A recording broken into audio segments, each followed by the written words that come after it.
me and Dan were in the man cave as well as Gareth and Shabomi.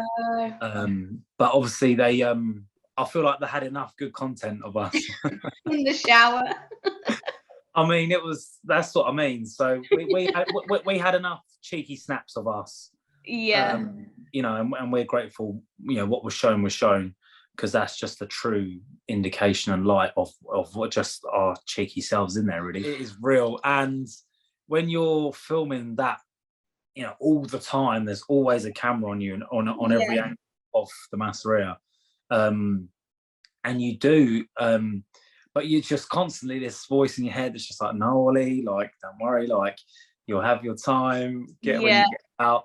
But literally, we was, like, the shower scene and that, like, that was just us all the time, just sort of very, I'd say me and Dan were the most visually sort of sensitive and sort of noticeable, like, with each other.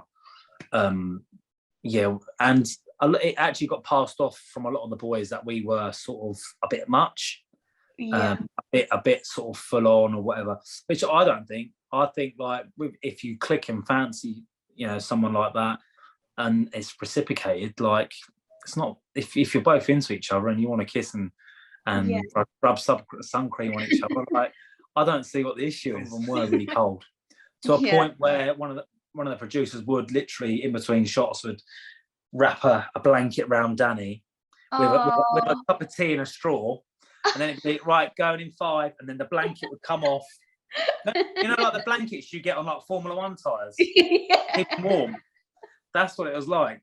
And then I was just like, we're all out here freezing, and, like, he's got a cup of tea and straw and, like, a blanket, and they'd be like, oh, honestly, that's showbiz, babe, isn't it? Danny is honestly an absolute gem and a legend.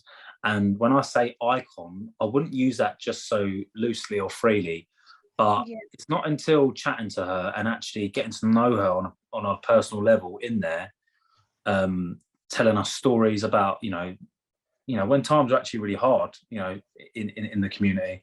And she has been an ally, a strong ally as well, through thick and thin. And I genuinely appreciate it was tasty. And it's probably not my place to say, but there was snippets that had happened between other cast members from one to another that we were sort of one of them just sort of dropped the oh, well, me and so-and-so have sort of not been getting to know each other. We've sort of had a thing, and we turn around like, and we was all a bit taken back by it.